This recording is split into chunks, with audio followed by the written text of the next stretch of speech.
Hello, welcome back. वापस से मैं स्वागत करता हूँ आपका। और कल मैं छत पे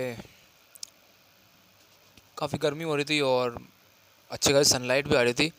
मैंने वीडियो बनाई थी ये कह के कि I will chase my dreams for 1 year. जरा उस पर डिटेल में बात कर लेते हैं आज, बिना स्पॉइल करे मेरे ड्रीम्स को। तो ये ड्रीम्स जो हैं, ये सपने जो हैं, ये जो भी हैं जिन्हें मैं अट्रैक्ट करना चाहता हूँ लॉ ऑफ अट्रैक्शन यूज़ करके, दुनिया भर की चीज़ें करके, ये सिर्फ 1 साल के लिए ही नहीं कर रहा मैं, इतने समय से कर रहा हूँ। But without action everything is useless, everything is waste of time. और ये बात 99% तक सही है, क्योंकि 1% तुम अगर सिर्फ सोचते रहोगे तो सही भी होता है। मतलब सोचना ही तो स्टार्टिंग पॉइंट है। अगर तुम बिना सोचे कुछ भी कर दोगे तो वो बहुत ही घातक होगा तुम्हारे लिए भी, और लोगों के लिए भी, और तुम्हारी लाइफ के लिए भी, जो कि सबसे इम्पोर्टेंट चीज़ है।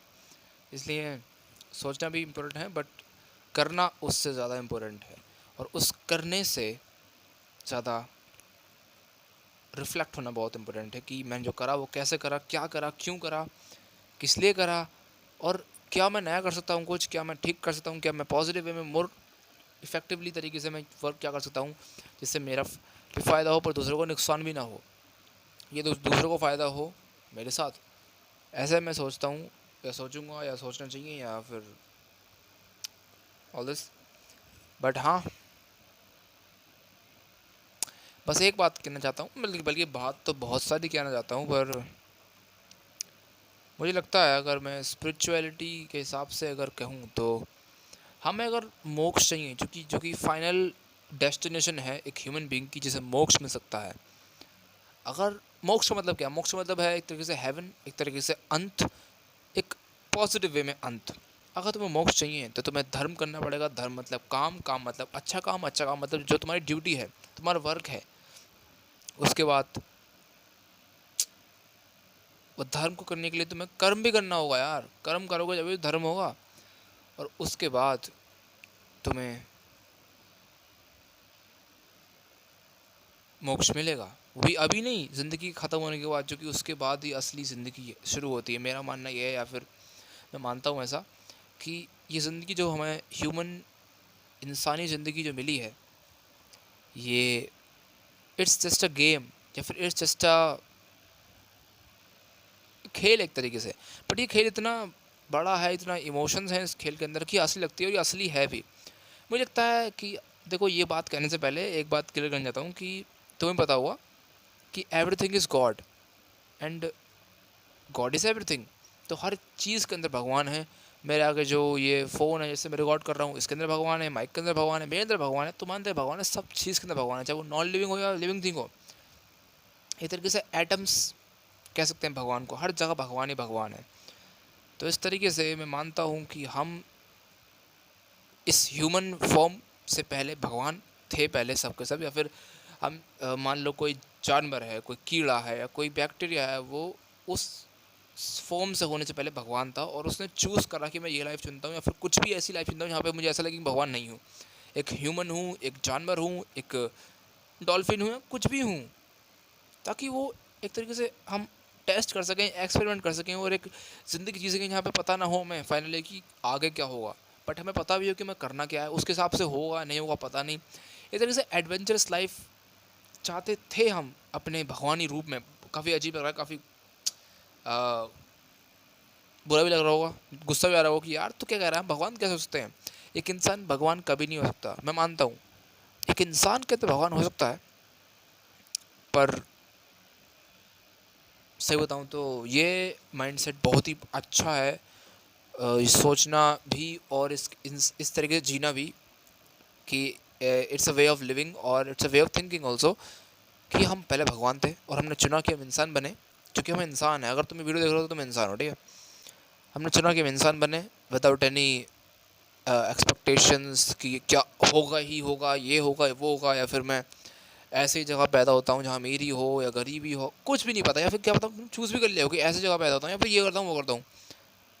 इस हिसाब से जो भी हमारे साथ होता है वो अच्छे के लिए होता है। बट इसका मतलब ये नहीं है कि तुम कुछ करो ही ना तो वो भी अच्छे के लिए होगा, नहीं। मन से जो आवाज़ आती है इसे गट फीलिंग कहते हैं, जैसे कहते हैं इंटरनल मोनोलॉग। इंटरनल मोनोलॉग, अंदर से एक आवाज़ आती है कि हाँ तू ऐसा करना चाहिए, तू वैसा करना चाहिए, तू ये है, तू वो है। कभी कभार वो गलत होती है और ज़्यादातर वो सही होती है। अंदर की आवाज़ जो पेट से निकलती है, जो गट से निकलती है, गट फीलिंग होती है। वही तरीके से हमारा ट्यूटोरियल है या भगवान हमारा प्रीवियस फॉर्म हमें क्या होती है कि यार ये करना चाहिए, जब जाके मोक्ष मिलेगा। मतलब हमारा मेन गोल मोक्ष ही होना चाहिए, बट उससे पहले जो मटेरियलिस्टिक थिंग्स हैं, जो चीज़ें हैं, उन्हें भी एंजॉय करना चाहिए, बट जब तक वो हमें कंट्रोल ना कर ले। मतलब अगर वो हमें कंट्रोल करने लगी तो यार हमारा नुकसान है, हमारी ज़िंदगी का नुकसान है, हमारी लाइफ का नुकसान है, हमारी लाइफ का नुकसान है। लाइफ मैं कुछ और भी चीज़ शेयर करना चाहता हूँ कि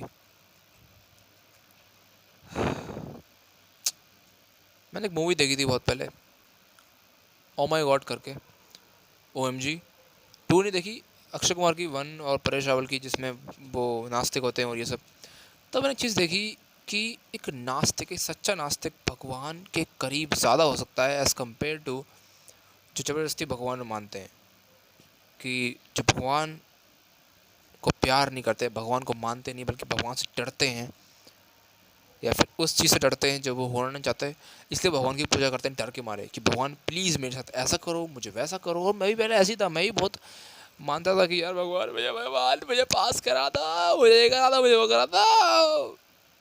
बट जब मैंने सोचा कि नहीं यार, भगवान क्यों कराएंगे, भगवान तो सिर्फ रास्ता दिखाते हैं।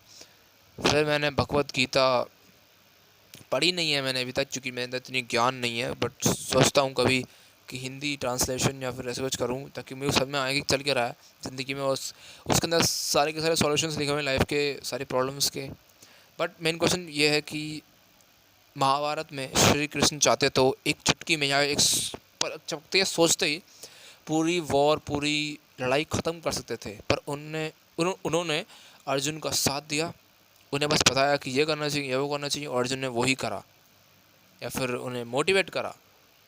तो कहने का मतलब ये है कि भगवान कभी भी तुम्हारी हेल्प नहीं करेंगे, पर तुम्हें मतलब इनडायरेक्टली हेल्प करेंगे, पर डायरेक्टली ये नहीं करेंगे कि यार चल तू बैठ जा, तू सो ले आराम से, मैं करता हूँ तेरा काम, या मैं तुझे उस बुलंदियों तक पहुँचाता हूँ, उस ऊंचाई तक पहुँचाता हूँ जो तू चाहता है। तो तुम्हारी लाइफ को ज़िंदगी का मकसद ही क्या है। एक और मैंने चीज़ देखी थी कि एक स्टोरी थी या एक कार्टून वीडियो कह लो, एनिमेटेड वीडियो, जिसमें एक इंसान अपना सारा का सारा काम AI से कराता है, कंप्यूटर से कराता है, बल्कि बॉट से कराता है, ठीक है। होमवर्क भी बॉट से कराता है, और बहुत पहले की बात है जब मैंने देखा था ये। और सब कुछ इससे कराता है, जब भी उसे होमवर्क मिलता है, जब भी उसे काम मिलता है, जब भी उसे कुछ भी कुछ मिलता है स्कूल से, कहीं से भी। और आगे जाके मैं ये देखता हूँ कि वही रोबोट उसकी लाइफ छीन लेता है, मतलब मार के नहीं बल्कि उसकी जॉब ले लेता है। और ये अब ट्रू हो रहा है, ये लोग AI से अपना काम करा रहे हैं, पर बल्कि AI ही लोगों की जॉब खा रहा है। ये सब एक तरीके से वही है कि अगर तुम कोई चीज़ तुम्हारे काम की है, पर अगर तुम उसे बिल्कुल ही डिपेंडेंट हो जाओगे कि भाई प्लीज़ उसके बिना तो मेरा कुछ हो ही नहीं सकता, तो एक तरीके से तुम इंडिपेंडेंट इंसान नहीं हो। ये भी नहीं कह रहा कि अपने घर वालों को छोड़ दो, सब छोड़ दो, अकेले रहना शुरू करो। नहीं, लोन वुल्फ ये जो सिग्मा मेल है, ये बिल्कुल टट्टी चीज़ है, बेकार चीज़ है। ये 2023 2020 के आसपास था पॉपुलर। अब भी लोग करते हैं कि मैं तो सिग्मा मेल हूँ, मैं तो लड़की से बात नहीं करता, ये नहीं करता। पागल है तू। एक सही ज़िंदगी ये नहीं होती है। सही ज़िंदगी होती है एक फैमिली की रक्षा करना, अपनी आपकी रक्षा करना, लोगों की बातों को समझना, और एक शुद्ध इंसान, एक लर्नड पर्सन वही होता है जो डर और प्यार, मोहब्बत और गद्दारी, ये जो भी होता है, ये सब नेगेटिव और पॉजिटिव, इसमें भेदभाव ना करे और इसको न्यूट्रल वे में जिए, एक्सपीरियंस करे। और उसमें टाइम लगता है, और कई लोगों के लिए हेल जैसा होगा कि यार मतलब खुशी हो रही है तो मैं खुशी भी ना मनाऊँ, और दुख हो रहा है तो मैं रोऊँ भी ना। ये की बात हुई, विल पावर की बात नहीं है, बल्कि एक्नॉलेजमेंट की बात है कि मान रहे हैं हम कि ये सब चीज़ें एंड में मैटर नहीं करती। होपफुली ये वीडियो को कुछ इन्फॉर्मेशन दी होगी, एंड बस इतना ही कहना चाहूँगा कि हाँ, मैं बचपन पहले नास्तिक भी था, आस्तिक भी था, पता नहीं क्या क्या था मैं। मतलब जो मुझे लगता था ना कि इसमें भरोसा करके मेरा फ़ायदा है, मैं वही करता था। कभी कभार भगवान को मान लिया, कभी कभार व्रत रख लिया, कभी ये कर लिया, वो कर लिया। बट अब मैं एक सच्चा नास्तिक हूँ, बट एक ऐसा नास्तिक जो भगवान में मानता है, पर ऐसा नहीं कि उसे भगवान की ज़रूरत है कि वो भगवान ही काम करेंगे, बल्कि वो भगवान का एक दोस्त की तरह मानता है कि भगवान आएंगे तो नहीं हेल्प करने, पर वो किसी को भेजेंगे ज़रूर जिससे तुम्हें हेल्प मिलेगी। हाँ, चाहे वो इंसान हो या एक बुक हो या कोई भी चीज़ हो या मैं ही क्यों ना हो, अगर मैं तुम्हारी हेल्प कर पा रहा हूँ तो एक तरीके से भगवान का संदेश है कि तुम्हें वो सही रास्ता दिखा रहा है। इंटरनेट मान लो, अगर तुम्हारे दिमाग में नहीं चल रहा है तो कोई बात नहीं, मेरे दिमाग में चलता रहता है। तो मिलते हैं कल इसी के साथ में, ये कहना चाहूँगा कल मिलते हैं, कल मिलेंगे, आज मिल चुके, तब तक के लिए कीप ग्राइंडिंग मेरे दोस्तों। फाड़ देना लाइफ में यार, यही तो ज़िंदगी मिली है, एक ज़िंदगी लाइफ बनानी है यार। मिलते हैं कल।